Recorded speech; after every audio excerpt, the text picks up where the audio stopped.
हरे कृष्ण। मैं अंदर से एक साधक और बाहर से बस एक सामान्य व्यक्तियों की तरह दिखता हूँ। मेरी कुंडली जागृत है। कुंडली जब किसी व्यक्ति की जागृत होती है तब उसे न भूख लगती है न प्यास लगती है। वे बस कह सकते हैं ना, कुंडलिनी की शक्ति से वो चलता है व्यक्ति, क्योंकि कुंडलिनी हर किसी की जागृत नहीं होती है। और जो कुंडलिनी होती है उसके जागृत होने के बाद एक कह सकते हैं साधारण मनुष्य साधारण नहीं होता है, वह असाधारण हो जाता है, क्योंकि उसके पास दिव्य शक्तियों का एक कह सकते हैं ना समूह होता है। उसके चारों तरफ घेरे होते हैं दिव्य शक्तियों की, और वे जो व्यक्ति होता है वो शक्ति से चलता है। तो एक जो सामान्य व्यक्ति होता है वे कह सकते हैं कि भोजन पानी ये सब पे जीता है, मगर जो दिव्य साधक होता है ना, वे प्रभु के नाम जाप और प्रभु के एकदम कह सकते हैं कि हायर फ्रिक्वेंसी के एनर्जी से चलता है।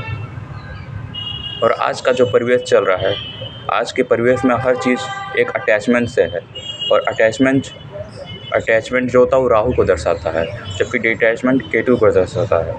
और आज के परिवेश में यह भी है कि जो लोग हैं बोझ तले जीवन जी रहे हैं, चाहे वे समाज के बोझ तले जीवन जी रहे हैं, चाहे लोगों के बोझ तले जीवन जी रहे हैं, चाहे वे आप कह सकते हैं जहाँ वे काम कर रहे हैं उसके बोझ तले जीवन जी रहे हैं, घर परिवार के बोझ तले जीवन जी रहे हैं, रिश्ते नाते के बोझ तले जीवन जी रहे हैं, जबकि ये अपना कोई है ही नहीं यहाँ पे।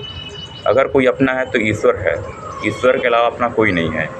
हाँ, ईश्वर के अलावा भी लोग हैं तो सही लोग को पहचानिए, गलत लोगों को नहीं, क्योंकि गलत लोग तो 10 इसमें घूम रहे हैं, तो जबकि उसमें 2% ऐसे लोग हैं जो सही लोग हैं, और उन सही लोगों से आप अपना दोस्ती रखिए जीवन में, मगर गलत लोगों से मत रखिए, क्योंकि गलत लोग तो गलत है, वे तो डूबेगा मगर साथ में आपको भी ले डूबेगा। और जीवन की सच्चाई यह भी है कि ये पीठ पीछे बुराई करेंगे आपके, बट सामने से सब अच्छे रहते हैं, पीठ पीछे बुराई करते हैं।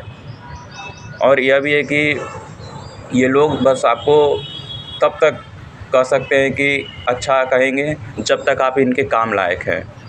आपके पास मान लीजिए आप बहुत ही ज्ञानवान व्यक्ति हैं तो आपसे ज्ञान लेने आएंगे, आपके पास बहुत बड़ा धन है तो लोग आपके पास आएंगे कि भैया आप हमारी सहायता कर दीजिए। और कह सकते हैं कि जब तक आपके अंदर कोई कला है तब तक आपको दुनिया पूछेगी। नालायक व्यक्ति के लिए यहाँ कोई नहीं रहता है। और अकेले रहिए, जीवन का आनंद यही है, और प्रभु का नाम लीजिए। और जो कोई भी कहता है कि तुम ये नहीं कर सकते हो, वे नहीं कर सकते हो, तो मैं ये मानता हूँ कि हमारी जो ज़िंदगी चलती है हमारे कर्मों प्रारब्ध और हमारे भाग्य के अनुसार चलती है, उसके कहने के अनुसार नहीं चलती है कि जो वे बंदा बोलेगा वही होगा। नहीं, होगा वही जो हमारी किस्मत में लिखी हुई है, क्योंकि किस्मत का लिखा हर व्यक्ति के एक नसीब में किस्मत होती है, क्योंकि वो अपने कर्मों के अनुसार अपनी एक किस्मत को लेकर पैदा हुआ इस धरती पे। प्रोफेसर की आज के वक्त में देखो कई लोग हैं, हम हैं, हमारे तरह 10 व्यक्ति हैं, एक क्लास में 10 स्टूडेंट बैठते हैं, मगर हर स्टूडेंट की किस्मत एक जैसी नहीं होती है। किसी की किस्मत होती है कि वह प्रोफेसर बनेगा, किसी की किस्मत होती है कोई आर्मी में जाएगा, किसी की किस्मत होती है कि विधायक बनेगा, क्योंकि हर किसी की किस्मत अलग अलग लिखी होती है, हर किसी की किस्मत एक जैसे नहीं लिखी हुई होती है। और प्रोफेसर का काम जो पढ़ाते हैं वो भी सही है, वो भी गलत नहीं है, जो हमारे गुरु हैं वो भी सही ज्ञान दे रहे हैं, पर गुरु ये नहीं जानते हैं कि अध्यात्म के जब रास्ते पे व्यक्ति चलता है ना, तो यहाँ समाज के जो रीति रिवाज और कल्चर वो पलट जाती है, पूरी तरीके से पलट जाती है। जब अध्यात्म में व्यक्ति होता है तो समाज के जितने बातें हैं वहाँ पे वो पूरी पलट जाती है, और ये 100% रियलिटी है कि समाज की बातें अध्यात्म में लागू नहीं होती है, क्योंकि अध्यात्म ये आपकी कर्मों, किस्मत, प्रारब्ध, दान पुण्य, सेवा, कर्म और प्रभु के नाम जाप से चलता है। इसलिए लोगों की बातों का नाम मानना ही ज़्यादा आज के समय में अच्छा है। बाकी राधे राधे।